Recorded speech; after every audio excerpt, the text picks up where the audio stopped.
Hola, buenas noches, bienvenidos a una nueva edición de Plan B, su único programa clandestino de la señal abierta. Hoy está con nosotros el general Edwin Donaire, quien, al parecer, todo indica, es un nuevo padre de la patria. Vamos a darle la bienvenida. ¿Cómo está, general? Buenas noches. Gracias, Beto. Como lo has expresado, hay que esperar los datos oficiales y ojalá sea padre y no el padrastro de la patria. Bueno, pero eso más va a depender de su trabajo que otra cosa, efectivamente, ¿no? Quería comenzar comentando el hecho curioso de que su candidato, César Acuña, fue retirado de carrera por dadivoso, ¿no? Por entregar regalos, y la candidata que ha quedado primera en la primera vuelta se salvó de la misma acusación. ¿Ustedes sienten en Alianza para el Progreso que ha habido un doble rasero, que ha habido una injusticia ahí? Yo he hablado mucho con el ingeniero Acuña, a él lo veo más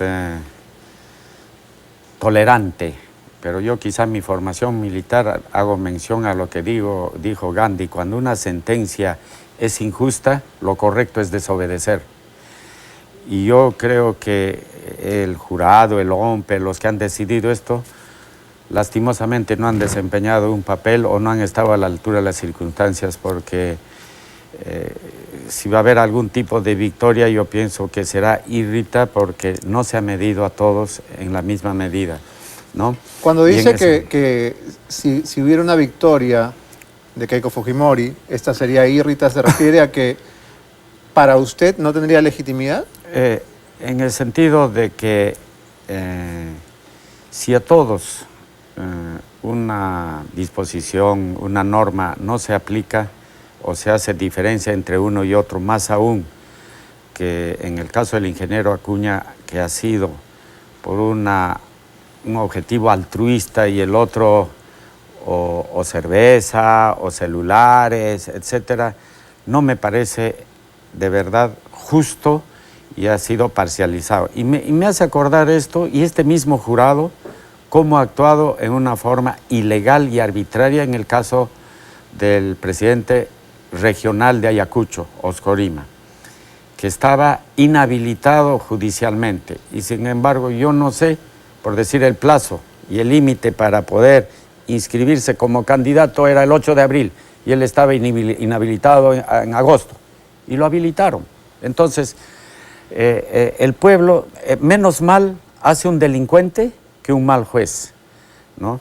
Y el pueblo no obedece las leyes si los magistrados no dan ejemplo de obediencia, y las autoridades. Y esto es un claro. ¿Qué le vamos a exigir o ser severos con el delincuente si desde arriba se dan estas situaciones? Que de verdad causa indignación, mi querido Beto. Bueno, en este momento de segunda vuelta, los dos candidatos punteros van a intentar tender puentes y sentarse a conversar con todos los movimientos. ¿Usted tiene conocimiento de algún tipo de acercamiento que haya habido entre alguno de los dos, Keiko PPK, con César Acuña? Yo no sé si sus cabezas de candidato tienen conocimiento, pero se me han acercado gente allegada a ellos, particularmente en el apoyo del que habla, ¿no? En el sentido de la zona sur. La zona sur para ambos es una zona muy sensible, ¿no? En el sentido de que su atraso no se compara con el norte, y su cierto tinte, aunque yo no estoy muy de acuerdo si es de izquierda o derecha, pero son, digamos, la parte del Perú más disconforme con nuestros políticos, ¿no? Y creo que ambos tienen un punto sensible o una zona sensible ahí donde necesitan capitalizar los votos: Arequipa, Puno, Cusco, Moquegua, Tango. ¿Podría contarnos quién se ha acercado a usted?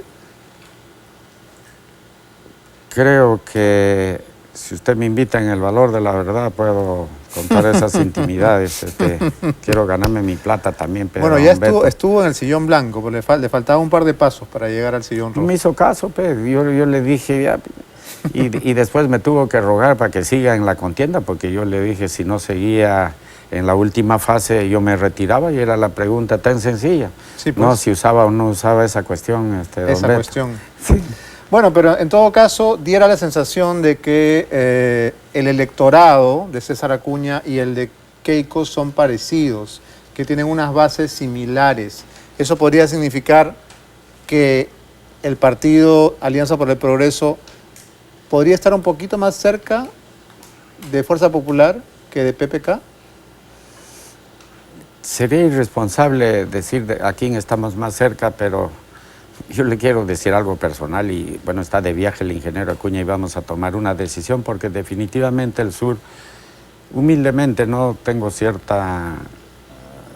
Es muy patriota en la parte del sur por las situaciones fronterizas y todo, ¿no? Y yo digo, primero tengo que averiguar qué es lo que piensa ambos, porque no creo en lo que dicen. ¿Quiere averiguar qué es lo que piensan? Porque no creo en lo que dicen. Pero la única manera de saber lo que piensan es lo que dicen. No, pero usted tiene otros métodos. Hay que averiguar, hay formas de saber qué es lo que piensan, porque no necesariamente, Beto, de verdad, hay que creer en lo que dicen. Bueno, pero a ver, César Acuña ha sido aliado de PPK en la elección anterior. Yo también he estado con, a mí me llevaron... También estuvo en la Alianza por el Gran Cambio, sí, ¿no? yo he estado también, y APGC. me parece... Sí, una persona excelente y verdaderamente yo no concibo porque sacaron un titular en 43 que mi caballo Antares era un caballo de la familia Sánchez Paredes y se enroncharon todos esos y les dije, bueno, ¿y por qué se asustan?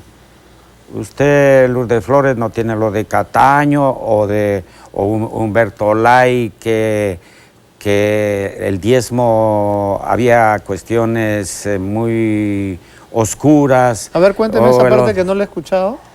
¿Qué cuestiones oscuras había en el diezmo? Yo cuando estuve en Gran Cambio, yo acompañé a PPK Arequipa, Cusco nos fue excelente, ¿no? Y sacaron ahí en Diario 16, en primera plana, sí. Mi caballo, que era de la familia Sánchez Paredes, una gran mentira, porque ese caballo al final me regalaron mis soldados, porque se murió mi caballo en Ayacucho. Ok, ¿y eso qué tiene que ver con el diezmo y con la... De que decían que yo me fuera a Ayacucho a hacer mi trabajo político y que no saliera mucho a los medios, como que estuviera... Calladito nomás. Un poco, que no hablara más. No, le dije, pero a mí en principio, yo hicimos, fue a mi casa y me invitó y yo tengo una amistad, pero de cuando aquí nos vamos a rasgar las vestiduras porque salió un titular en la cual era la más grande patraña y mentira. ¿Y por qué no denunció? Si era mentira, ¿por qué no denunció? Yo sí, le mandé su carta a Carlos Tafur en la cual, pero así es. Pues. Una carta, ahí quedó, ¿no? Sí, es que, no se dice que la forma más económica y útil de responder a la infamia, a la calumnia es el silencio. Pero a veces hay que defenderse para no escandalizar a los espíritus débiles. Eso suena a una frase célebre. Cierto, pero no me diga que es plagio, porque yo leo mucho, pero no me acuerdo. Pero no me acuerdo del nombre. Mire, ¿hasta dónde llega la perversidad? A mí me han sacado en Expreso un titular también hace un mes que yo he plagiado mi libro, El silencio de los héroes. ¿Y de qué he plagiado? Del precio de la paz. ¿Y quién ha hecho el libro El precio de la paz? Donaire. O sea, Donaire plagió a Donaire. Usted se está imitando a sí mismo. Pero mire hasta dónde llega la perversidad. Pero... Entonces, y yo he mandado mi carta notarial y hacen una línea chiquita, no dando su versión. Por eso es que todas estas cosas que salen en los medios de comunicación, ¿hasta qué punto, Beto, usted puede creer que es la verdad, o sea, en las medias verdades que son las grandes mentiras? Yo he sufrido mucho de comandante general del ejército. A mí me han atacado 2 años con 251 artículos del gasolinazo. Bueno, ahora de congresista también lo van a atacar, prepárese. Pero ¿sabe qué? He aprendido mucho de usted, así que ya tengo una experiencia de combate en este campo, así que nos vamos a reunir, Humberto, para poder defender. Pero uno cuando habla con la verdad, de verdad, así venga, y uno esté con Dios, ¿quién está contra mí? Yo soy muy espiritual, y estas cosas a mí, y he llegado a un crecimiento espiritual que el elogio o la crítica le da lo mismo. no me afecta. Bueno, hablando de espiritualidad, el pastor Rosas parece que le arrebata la curul a Iberico. El presidente del Congreso no va a poder llegar a la reelección, porque parece que los votos no le alcanzan. Y la vicepresidenta Marisol Espinosa, igual, se queda con los crespos hechos. ¿Qué le parece? Bueno, hay que respetar, Beto, la decisión del pueblo. Sea un voto más, un voto menos, hay que respetarlo. Claro que lo ideal es que pueda entrar también Luis Iberico y tener nosotros una mayor cantidad de congresistas, ¿no?, en el Parlamento. Y no, eso yo no concibo y no lo entiendo hasta ahora, que si yo tengo 65, 68 o 70 congresistas, no son congresistas de Fuerza Popular, son congresistas de la nación y del Perú. Y todos somos igual. Y por las mismas razones que los eligieron a ellos, nos han elegido a nosotros. ¿Cuál es? Buscar el bien común y el bienestar de todos los peruanos. Yo no entiendo tampoco cuando dicen vamos a hacer la bancada de la oposición. ¿Qué es eso de la oposición? Debemos ser de la armonía, de la conjunción de ideas, lo mejor para el Perú y justo para ese sector de la población, porque en la mañana estuve acá y medio que se escandalizaron. Yo lo veo a punto de vista, solamente la democracia en el momento de elegir, pero en el momento de gobernar se ha obviado la representatividad de los más débiles cuyos intereses están enraizados en el alma colectiva. Se dice, si quieres paz, lucha por la justicia, y si quieres justicia, defiende al débil, defiende al desprotegido, defiende al sin voz. De esa manera es que se logra la paz y la tranquilidad, ¿no? ¿Qué piensa usted del atentado terrible, trágico, que ocurrió el día de la elección, días previos a la elección con este convoy que ha sido emboscado en el Braem, habiendo tantos reportes de inteligencia y sabiendo que el día de la elección es un día predilecto para la subversión? Yo quizás soy muy sincero y bueno, hay que hablar, no hay por qué ocultar. A mí me parece sumamente extraño que un día antes de las elecciones se da estos hechos. Yo tengo un gran respeto y una consideración por ambos candidatos que van a la segunda vuelta. Pero pareciera, no estoy aseverando, mi intuición me dice, es como decir, ¿no? Va a volver el terrorismo, ¿no? Y, señores, hay que acordarnos quién es el que verdaderamente logró eliminar el terrorismo, ¿no? O sea, será la decisión política, pero ¿Usted al final está sugiriendo que este atentado conviene a una de las partes, que es demasiado oportuno? Podría, de verdad. O sea, mis experiencias que he estado en zona de emergencia en 4 oportunidades, yo he combatido. Me parece muy extraño la forma como ha sucedido. ¿Por qué? A ver, explíquenos por qué. Para los que no sabemos estrategia militar ni de lucha antisubversiva, ¿qué es lo extraño de este atentado? Esta situación medianamente, digamos, está controlado, 1. Y 2, todos en alguna medida se extreman las medidas de seguridad para estos comicios, ¿no? Claro que uno siempre va a estar expuesto a una emboscada, ¿no? Y no creo, ¿no?, y con el temor a equivocarme, de que se provocara una situación que influyera al día siguiente en el voto, ¿no? Esa es mi percepción, ¿no? Y digo, ojalá que me equivoque, y si ha sido realmente una acción propia del terrorismo, tampoco tenemos que preocuparnos, ¿no? En el sentido de que no es que haya resurgido el terrorismo, ¿no? ¿Usted está de acuerdo con que este atentado es más un atentado del narcotráfico que del terrorismo propiamente dicho?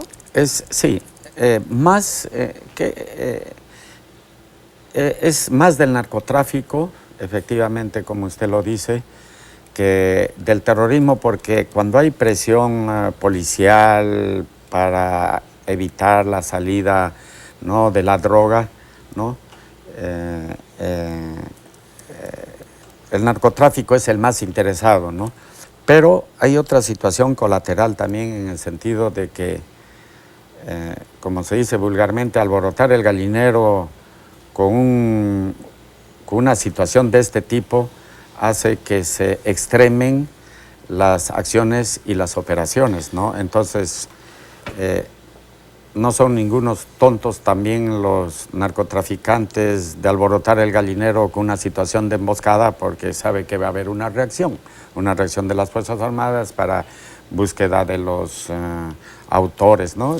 Pero, a ver, la hipótesis que usted está planteando es sumamente preocupante y implicaría que alguien que está operando en política es capaz de semejante atrocidad para conseguir el poder, terminar con 10 vidas humanas solamente para acelerar la llegada al poder. Sí, permítame.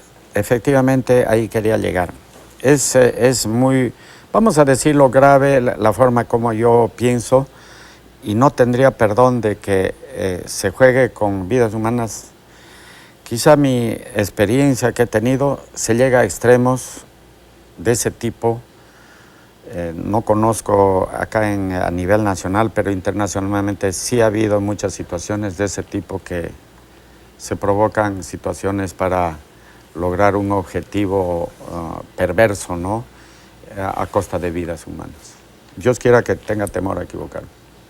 Bueno, hace algunos minutos le hice una pregunta que siento que no me respondió. ¿Usted personalmente se siente más cerca de los planteamientos de los fujimoristas o de los de PPK? O en todo caso le hago la pregunta al revés, ¿de cuál se siente más lejos o por cuál de los dos no votaría de ninguna manera? Yo ya le he respondido, don Beto. Me ha dicho que no sabe lo que piensan, sí, pero yo estoy todavía... Pero en función de lo que hemos visto, hemos visto en acción a ambos grupos, Sí. ¿no? PPK ha sido primer ministro, sabemos más o menos cuáles son sus argumentos y cuáles son sus Yo de verdad, fortalezas. yo soy muy sincero, y no lo voy a decir por más que tenga alguna situación mientras yo no lo converse con el ingeniero Acuña y con un equipo, ¿no? Y tratar de discernir, analizar y evaluar. Creo que sería también una falta de respeto, de consideración y de no hablar antes con el ingeniero Acuña porque no nos hemos reunido por cuestiones... ¿Dónde está él? De viaje. Está de viaje, no sé... ¿Fuera del país? Creo que está fuera del país, sí. ¿Qué le ha parecido lo que declaró aquí la semana pasada la congresista Cecilia Chacón en el sentido de que Fujimori debe salir por la puerta grande?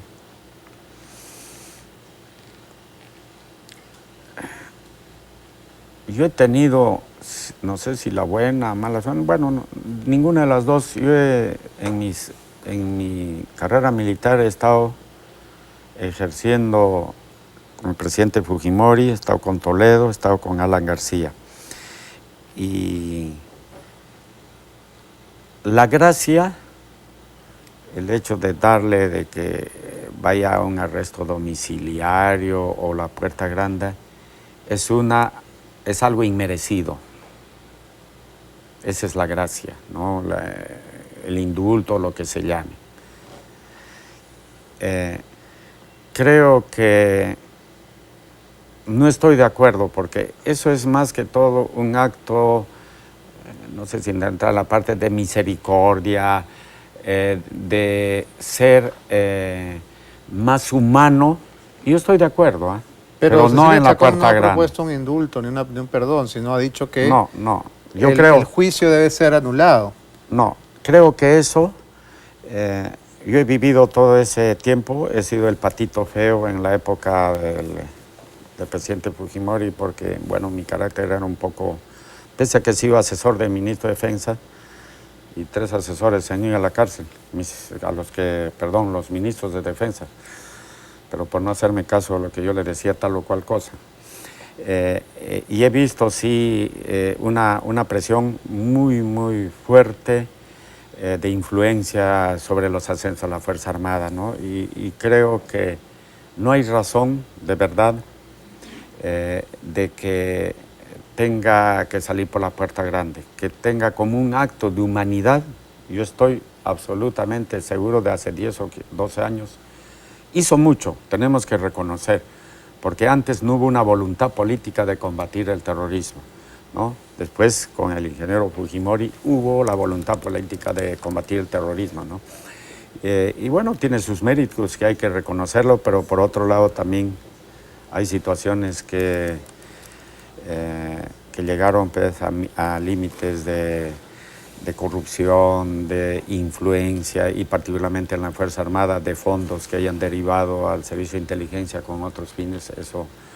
Eso no está bien, ¿verdad? Puede ser que por una situación de actos de lesa humanidad, en cierta manera cuestionables, pero para mí inaceptables, ¿no? Porque si ha habido algún exceso, hay que castigarlos.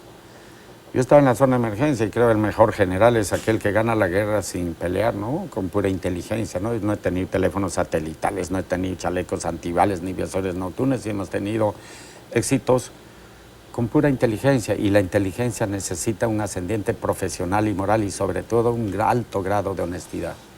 Le cuento algo, los televidentes en las redes sociales están preocupados porque está usted tan serio, no lo reconocen. Creo que extrañan al animador dicharachero de los desfiles militares. ¿Tiene usted alguna razón para estar serio esta noche, general? Hay un momento para nacer y hay un momento para morir, un momento para reír y un momento para llorar. Este es un momento para llorar, yo lo entonces. veo a usted tan serio que de verdad no me da ganas de hacer algún chiste. Ay, ¿no? ya, es mi culpa. Así es mi culpa, entonces. Así es, claro, usted lo veo tan serio, entonces cuando lo... Bueno, lo que pasa es que se supone en general que la política es seria, ¿no? Se supone. No, es que se han hecho una idea del general Donaire, el payasito, claro, claro. el graciosito. La gente espera que usted los haga reír. Los haga reír.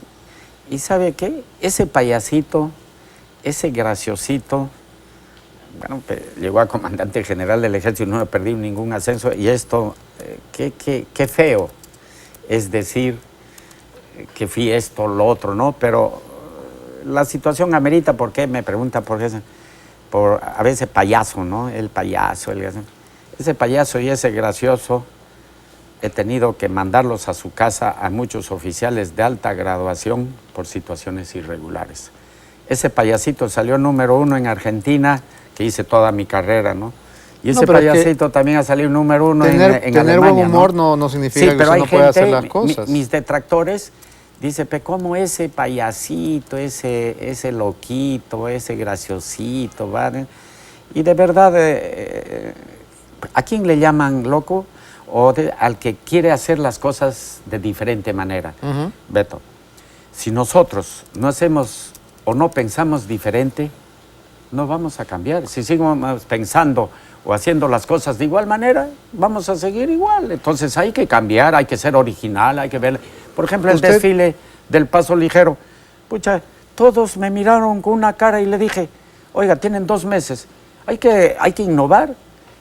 Y uno de los generales medios reclamones, medios quejosos, se fue a quejar a las alturas celestiales, porque diciendo, no ese loco del general Donaire nos quiere hacer correr 42 cuadras de la avenida Brasilia, somos gente de edad, ya nos puede pasar algo. Y me llamaron las fuerzas celestiales, ¿cómo usted va a hacer eso? Oiga, le dije, yo voy a estar adelante. Y segundo, ese llorón, ese reclamón que ha venido a quejarse, le ofrezco un entierro con todos los honores. Listo. Y me colgaron el teléfono. Ahí va el chiste. Parece ¿Y quiénes eran las fuerzas celestiales en esa época?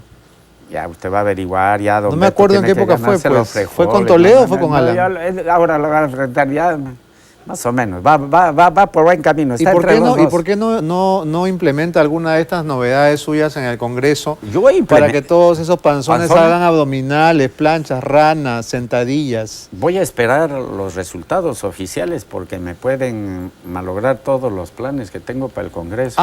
Pero adelánteme alguno, pues. Un gimnasio.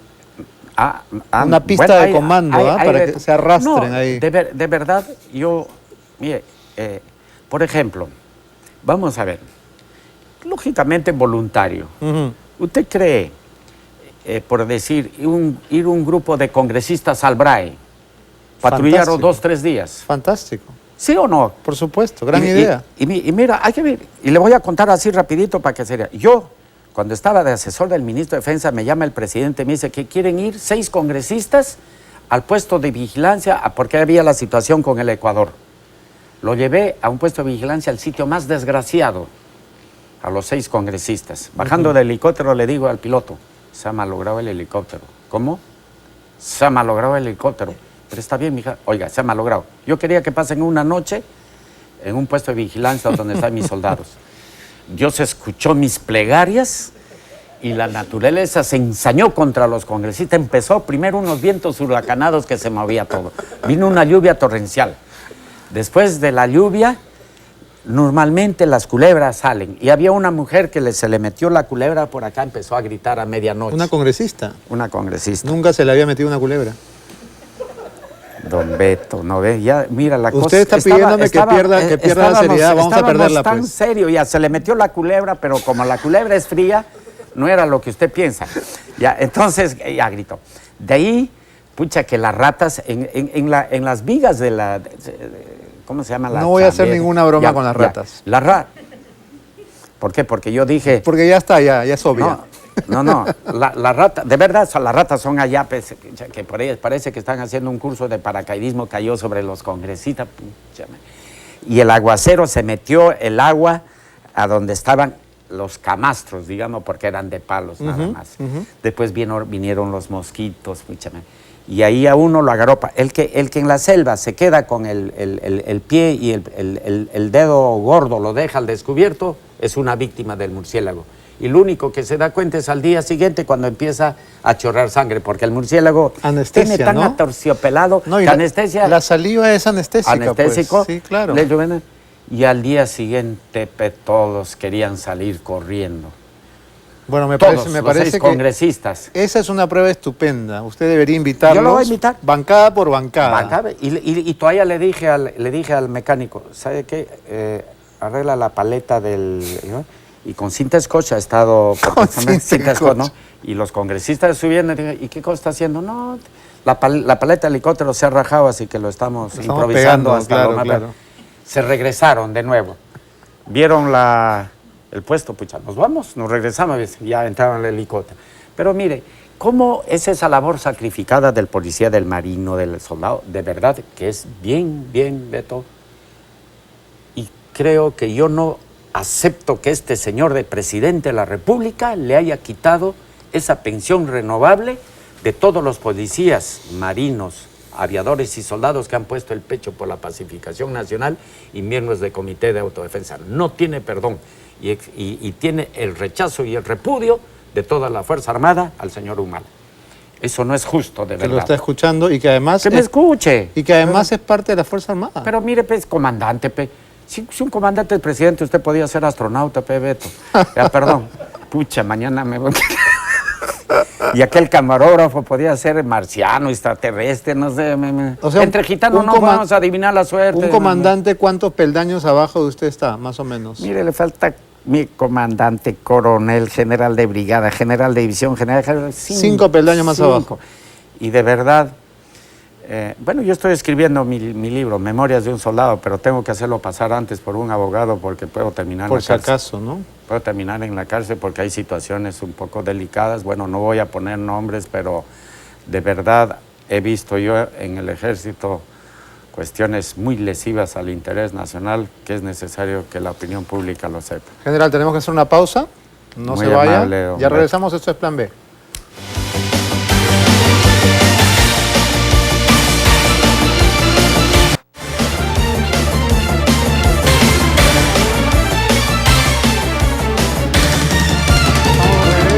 Esto es Plan B y estamos conversando con el general Edwin Donaire, ahora flamante congresista electo, aún no proclamado, virtual congresista, de Alianza para el Progreso. Quería ir al tema de lo que va a hacer usted en el Congreso. En el momento en que se lo propusieron, esto implica pues un cambio de rubro total, salir del campo de batalla a meterse en un hemiciclo 8, 10, 12 horas al día, a escuchar hablar a una serie de próceres de la patria. ¿Cuáles son sus planes? ¿Para qué quiere ser usted congresista general? Bueno, yo hablo con el corazón, de verdad, y creo que hablar con el corazón me ha permitido a mí la cantidad de votos que he obtenido, y yo agradezco a Dios, agradezco a todos los que me están escuchando, que no los voy a defraudar. Yo lo digo de corazón porque veo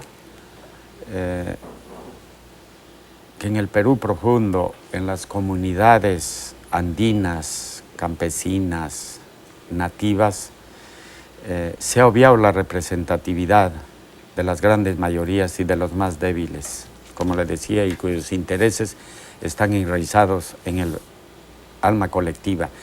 Y percibo que en el fondo de las colectividades pobres subyace la frustración en forma tan profunda que vienen aceptando la pobreza como algo inherente a su propio estilo de vida. Yo incursiono, y de verdad, por una situación que veo de exclusión, de inequidad, de desigualdad, particularmente con la mayoría de los peruanos. No podemos llegar a una equidad y igualdad así para todos, es imposible, pero por lo menos dejemos esas diferencias brutales y abismales que en lo posible nos acercamos. Y acá en Lima, por ejemplo, yo he ido a los asentamientos humanos. Mis votos no han estado, ¿no? Y seguramente tengo también aprecio en Miraflores, pero más que todo he ido a Cono Sur, Cono Norte, Cono Oeste, a los asentamientos humanos. ¿Y cómo puede ser posible que en Lima, en la capital, no tengan agua, no tengan desagüe, no tengan luz? Personas, ancianos, a las 10 de la noche subiendo baldes de agua al cerro. Primero me dio indignación, después me dio tristeza, rabia y ahora de verdad pena. La compasión no es sentir lástima por eso, sino hacer algo por ellos. Y no es solamente dar dinero, dar nuestro tiempo, dar nuestra energía. ¿Qué se puede hacer desde el Congreso? Mire, ¿Qué cosa concreta yo se puede creo, hacer? mire, por ejemplo, que deje el Perú de ser un país primario exportador. Hemos tenido nosotros el boom del caucho, el boom del guano, el boom de la anchoveta. ¿Dónde ha terminado, Beto, todos esos recursos que han desaparecido? Talara ha abastecido toda la maquinaria bélica de la Segunda Guerra Mundial, hasta dejar secos los pozos. ¿Dónde ha terminado? ¿Y en qué el Perú se ha visto beneficiado? Tenemos ahora la minería, el gas o lo que se llame. Entonces, todos ganamos. El inversionista extranjero que venga acá y que solamente se dedica a exportar nuestros productos primarios para nosotros, ese mismo producto, importarlo 20 o 30 veces porque le pusieron tal o cual cosa, debe haber un porcentaje de ese producto primario, sea el oro, la plata, la lana, etcétera. Se tiene que crear industria acá. Mire, le cuento, y es una verdad, la lana de vicuña cuesta su precio internacional $1000, al campesino le pagan $500, lo mandan a Italia, hacen un abrigo, por 4 o 5 kilos, $25,000, lo venden. Nosotros, grandes tejedores, no podemos hacer el abrigo acá. Entonces, creo que tenemos que cambiar. ¿Qué va a significar eso? Industrializar China y todos los países asiáticos con la industrialización, con la transferencia tecnológica. Pero lo que usted me está planteando, no es algo que necesariamente se puede hacer desde el escaño de un congresista. Por eso le preguntaba al inicio, ¿cuáles son sus planes como congresista? Legislar que un porcentaje de las exportaciones de productos primarios necesariamente tienen que tener valor agregado. Que salga la ley, que se obligue de que un porcentaje, no puede el 100%, Beto, irse como producto primario, por favor. Bien, eso va a generar mayores divisas, va a generar mayores empleos, sueldos dignos, por favor. Yo no concibo, creo que debe haber en los empresarios alto sentido de sensibilidad humana, de caridad y de solidaridad. no pueden, por bajar sus costos, bajar los costos del sueldo o el salario del trabajador para bajar sus costos y tener mayores utilidades. Eso creen, como dice el Papa, que después, que detrás de su ataúd va a haber un camión de mudanza llevándose las cosas. No. Y si ha sido de verdaderamente egoísta y mezquino, con una oportunidad que Dios le da de distribuir entre su gente con mayores recursos. Yo digo, con 850 soles, un padre de familia puede mantener con ese sueldo mínimo, pueden pagar empresas quizás 2, 3 sueldos mínimos.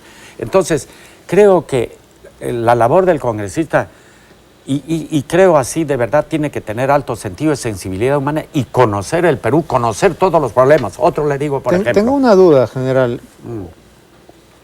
¿Cuáles son las funciones del congresista? ¿Cuáles son sus atribuciones? Siempre, porque ya. usted me está hablando como un ejecutivo. Usted parece que quiere ser ministro. No, mire, es que si yo no legislo, es legislar, fiscalizar, representar, dentro de eso. Ya. Mire, si yo no legislo, no doy una norma, una ley que se apruebe el Congreso y lógicamente rubricado por el Presidente de la República, que no puede sacarse el 100% de los productos del Perú como producto primario. Se tiene que exigir que a las empresas, y que también hagan plata, que inviertan en el Perú. Entonces, si hay ley, tiene fuerza de ley y hay que cumplirlo como ley. Entonces, ahora la labor de fiscalización y representar verdaderamente al pueblo. Por eso una última pregunta, porque el tiempo nos gana. Lo que ha pasado en Ayacucho. En Ayacucho ha ganado abrumadoramente la candidatura del Frente Amplio, de Verónica Mendoza. Y la gente de izquierda dice, bueno, tanto que han hablado de Ayacucho, y Ayacucho ha votado por una opción de izquierda. ¿Qué le parece? Acá, de parte de nosotros, de Alianza para el Progreso, ha habido un error. Bueno, hay que asumir las consecuencias. No entiendo, ¿un error de quién? Un error de Alianza para el Progreso en quizá determinar congresistas con mejor perfil y performance, ¿ya? Ayacucho era Alianza para el Progreso cuando yo me he presentado, es decir, abrumadoramente. Yo he puesto 26 alcaldes. Perdóneme, pero usted postuló a la presidencia regional y no ganó. Pero con Alianza para el Progreso. Mire, entonces, pues. Mire, don Beto. Yo le he preguntado por el triunfo de la izquierda, que es un hecho comprobable. ¿Ha ganado la izquierda en Ayacucho? ¿Nos guste o no? ¿Qué le parece? Ya. ¿Y qué? Le pregunto qué le parece. Sí. A mí, es que requiere una... Mire, porque en Ayacucho siguen esas condiciones anteriores al terrorismo de marginación, de exclusión. Y le voy a poner un simple ejemplo. Pasan millones de dólares del gasoducto por Ayacucho y los campesinos de hace 30 o 40 años su situación es igual.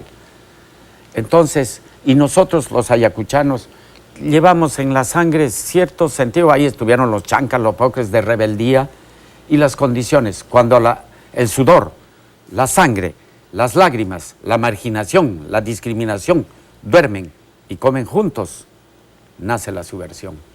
Y a veces, así hoy ha venido Beto, Lenin, Marx, Mao personalmente a Ayacucho, no se hubiera encendido la pradera si no hubiera encontrado esas condiciones de exclusión, de pobreza e inequidad. Don Beto, yo hasta tercero de media he estudiado con vela. Yo hasta los 20 años en Ayacucho no he visto televisión ni teléfono.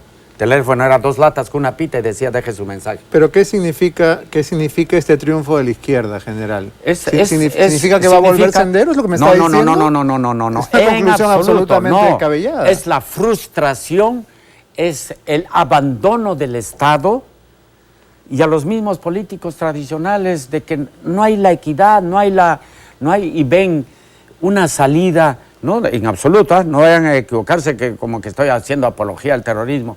El resultado es que todos estos gobiernos que tenían un discurso durante la campaña, que voy a hacer esto, voy a hacer lo otro, y después le dieron la espalda a toda esa gran mayoría de gente pobre se siente frustrada, engañada y burlada. ¿Y cuál es su opción? Me tendré que ir torcerse hacia la izquierda. Otra cosa, ¿Y por qué yo no creo... ¿Pero por qué va a ser torcerse? Es una opción política como cualquiera. Pero, ¿por qué? Porque ya se sintió engañado y burlado. Y otra cosa le digo, yo no creo en la izquierda y la derecha. Así de simple. Yo no sé quién inventó eso. Y le voy a decir, ¿por qué tienen que decir que alguien es de izquierda o derecha? Si yo, ejecutivo, digo que hay que abrir los brazos a todas las inversiones que vengan de donde vengan, dirán, esa es una medida de derecha, ¿no? Está aperturando, etc. Pero si yo digo que hay que sentarnos con esos inversionistas y hay que poner las condiciones que no sean lesivas al interés nacional, más bien que esas inversiones lo que beneficie íntegramente a la gente más necesitada, será una medida de izquierda. Bien, entonces, nosotros en este programa sí coyuntura. creemos en derecha e izquierda y tenemos aquí a una joven y prometedora congresista de izquierda que es Indira Wilca del Frente Amplio. Con ella regresaremos luego de la pausa. General, ha sido como siempre un placer conversar con usted. Muy amable, don Beto, gracias. A usted. Nos vamos a una pausa, amigos, ya regresamos.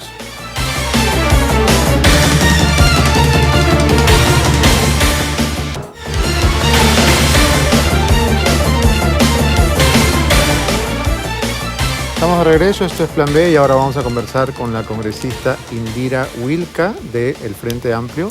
Bienvenida al programa, Indira, gracias por venir. Buenas noches, muchas gracias a ti.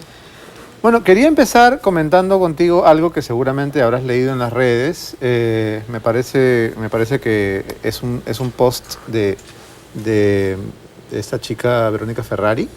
Ya, sí. ¿No? La compañera nuestra, además. ¿Ah, sí? Es del Frente movimiento Amplio, LGTB, claro. Y del MOL, ¿no? Sí. Ella sostiene que el momento en el cual tú te enfrentes a Kenji Fujimori para la juramentación va a ser un momento histórico porque Kenji representa el fujimorismo y tú representas más bien las víctimas de ese régimen. ¿Tú lo sientes así? Mira, no necesariamente así, pero efectivamente creo que para muchas personas en este momento hay un sentir clarísimo de reivindicar la lucha contra el fujimorismo, ¿no? Y por eso hemos visto tantas movilizaciones en las calles de gente muy joven, de gente que además se ha informado sobre el fujimorismo en época reciente, que ha accedido a información, que afortunadamente pueden encontrar ahora al alcance de la mano en internet. Entonces creo que sí hay un sentimiento muy claro de reivindicar esa resistencia contra el fujimorismo y creo que el momento de la juramentación es un momento peculiar porque va a expresar justamente eso, ¿no? Gente como yo y mucha gente además, en realidad antes que yo, que ha tenido una lucha constante contra lo que significa la impunidad del gobierno fujimorista y ver eso reflejado en la juramentación de un nuevo parlamento sin duda los va a marcar, ¿no? Ahora, ¿cuánto de ese poder simbólico le atribuyes tú a Kenji Fujimori, que es el hijo? Tú eres la hija de Pedro Wilca, él es el hijo de Alberto Fujimori. ¿Cuánta responsabilidad implica ser el hijo de nuestros padres? Bueno, definitivamente el ser hijo de alguien y tener una tradición contigo te marca, pero no te determina necesariamente, y menos en política, ¿no? La política es absolutamente algo que uno construye por elección, por determinación, ¿no? Y en mi caso, yo siento muchísimo orgullo por la trayectoria de mi papá, por la lucha que él encabezó, por lo que significó después además su legado, ¿no? Como te digo, resistencia contra la dictadura, el haber convocado luego con toda esa trayectoria a gente que fue capaz de tumbarse abajo la dictadura también, gente muy joven y gente que hasta ahora lo recuerda también. Y sin embargo yo creo que hay una diferencia enorme con lo que significa el fujimorismo y su legado actualmente, ¿no? Yo sí creo que en el caso de los hijos de Fujimori ellos han optado por continuar el legado autoritario de su padre, ¿no? Eso es clarísimo. Reivindican constantemente hechos como el 5 de abril, no son capaces de deslindar, por ejemplo, con las violaciones a los derechos humanos, no son capaces de admitir que su padre está juzgado y condenado por crímenes contra los derechos humanos, pero también por corrupción enorme que se vivió en su gobierno. Entonces creo que, como te digo, en la política cada uno elige hacia dónde quiere construir su propio camino y creo que ellos han elegido continuar con la parte más, si se quiere, reprobable de lo que fue el fujimorismo. ¿Qué has elegido tú, Indira? Yo elegí apostar por hacer política desde muy joven en la universidad y dentro de eso evaluar qué era o qué sentía yo que era necesario aportar en el país para este momento, ¿no? Y por eso es que con mucha otra gente joven, con gente que viene también de otras trayectorias, decidimos apostar por el Frente Amplio, que es un espacio nuevo, que es un espacio que apuesta a renovar la política. Y ese es el espacio y el camino que elegí yo y espero seguir construyéndolo en los próximos años. No, yo creo que es muy esperanzador que figuras como tú lleguen a una posición de poder, porque de hecho la política necesita a gritos renovación y nuevas ideas. Sí quería insistir en el tema de las marchas y las movilizaciones populares que tú, por supuesto, reivindicas, pero que ahora, digamos, empiezan a tomar otro cariz cuando, por ejemplo, Mario Vargas Llosa convoca a una gran movilización para llevar a la presidencia a Pedro Pablo Kuczynski, que ese es otro tema. Es otro asunto. Es otra marcha. Así es. ¿Qué piensas yo creo tú? que, mira, Mario Vargas Llosa es una personalidad. Indudablemente él tiene acá en el país un conjunto de gente que lo sigue, que sigue sus opiniones políticas, pero creo que no es tan inmediato, tan directo la capacidad de convocatoria. O sea, me parece que él está en todo el derecho de lanzar una iniciativa como esa, pero no creo que eso realmente ¿Tú crees se que vea Mario reflejado. no puede convocar una marcha desde allá? Puede convocarla, sin duda, pero no creo que Pero eso que empate necesariamente con, por ejemplo, esta movilización que ya viene dándose contra el fujimorismo. Hemos visto lo del 5 de abril que fue enorme, que fue además a nivel nacional, una cosa espectacular. Y creo que más bien tiene otro tipo de motivaciones. O sea, no creo que la motivación de una marcha como esa haya sido orientar el voto en determinada manera. Creo que no. Incluso hubo gente que a nosotros nos quiso asociar con eso, quiso decir que Verónica Mendoza estaba detrás de eso, que el Frente Amplio. Y yo lo que he señalado, y que siempre hay que señalarlo por respeto además a las iniciativas que van más allá de cualquier partido, es que el sentimiento antifujimorista, la vocación además antifujimorista, es mucho más grande que cualquier partido. Y yo creo que eso sí hay que respetarlo y hay que señalarlo. Es imposible además querer orientar. La vocación antifujimorista es más grande que cualquier partido. Yo creo que sí. Incluso que el partido fujimorista. Total, más que el partido fujimorista. Yo creo que... Pero en esta hipótesis, Keiko Fujimori solamente puede perder. Yo creo que en esa si hipótesis... lo que dices es cierto... Bueno, Keiko ya perdió una vez. No, correcto. Así que... Todos hemos perdido alguna vez. No, en la elección. Estamos hablando de las elecciones presidenciales, Beto. Pero a lo que voy es, a ver, si tú me dices que el sentimiento antifujimorista en el Perú es tan fuerte y tan grande que es mayor a cualquier partido, Keiko no tiene ninguna posibilidad de ganar. No sé si ninguna, porque yo te digo que no es algo que necesariamente sea una militancia. Es un movimiento, es creo que una actitud frente a una posibilidad de la vuelta de ellos. Pero ¿de dónde que se va extraes tú esta construyendo. conclusión? Yo lo que he visto, la experiencia nos ha mostrado... Es, digamos, que, por química ejemplo, de piel, tú lo has sentido en la marcha. Se configuró en el 2011, yo además también fui parte de eso cuando era mucho más joven, un movimiento contra el fujimorismo que tenía diferentes tipos de vertientes, gente de partidos políticos, gente de sindicatos, mujeres afectadas por la violencia política. Entonces yo sí creo que hay un bloque ciudadano, si tú quieres, para no hablar de sentimientos ni de otro tipo de circunstancias, que tiene una preocupación enorme por la vuelta al pasado y por lo que significa además el fujimorismo actual como continuidad del fujimorismo de los 90. Entonces, creo que eso aglutina a mucha gente, que es gente que en otras circunstancias está dispersa. O sea, que no es que necesariamente se encuentren y hagan política por otro tipo de dinámicas, ¿no? Yo creo que sí hay algo que aglutina a la gente bajo un sentimiento contra el fujimorismo y creo que eso se va a ir agrupando en estas semanas y creo que eso es lo que va a constituir probablemente algo que haga que el fujimorismo sea derrotado. Indira, cuando tu padre fue asesinado, yo era reportero de la revista Caretas, 1992. Yo tenía 22, 23. ¿Qué edad tenías tú? Yo tenía 4 años.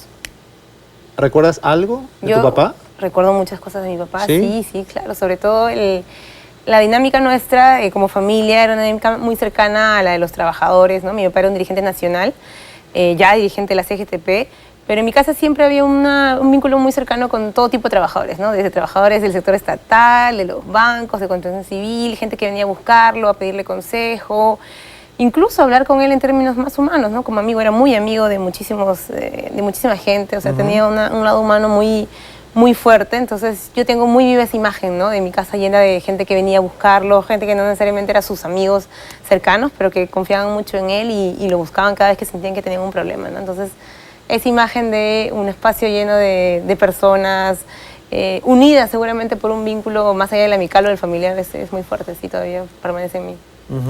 ¿Y tú sientes que eso es una responsabilidad? ¿Sientes ese legado de tu padre como una misión en la vida?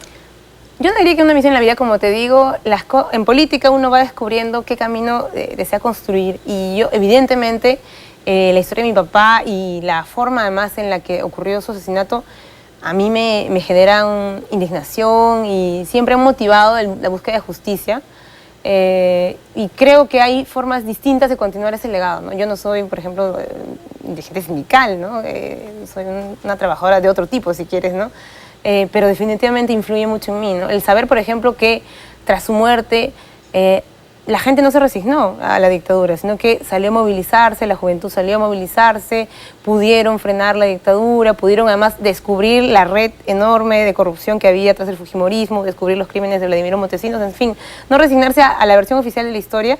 Para mí eso sí fue absolutamente relevante. Yo ya en esa época era adolescente y comprender que la gente cuando es capaz de unirse puede derrotar incluso dictaduras tan asentadas, ¿no? Que en ese momento tú sientes que es como una pelea entre David y Goliat, ¿no es cierto? Tú además que eres periodista lo sabes, el nivel de cooptación que tuvo la prensa en ese momento, los pocos periodistas críticos que hubieron, ¿no? Y me imagino que eran vistos además como bichos raros en aquel momento. No, y de hecho estoy haciendo memoria del año 92, además, es el año del 5 de abril. Exactamente. Es el año de que las redacciones de revistas y periódicos fueron tomadas por los soldados. Así es. Fue claro. Páginas en blanco en las portadas, ¿no? ¿Te imaginas el nivel de poder que puedes llegar a tener con eso?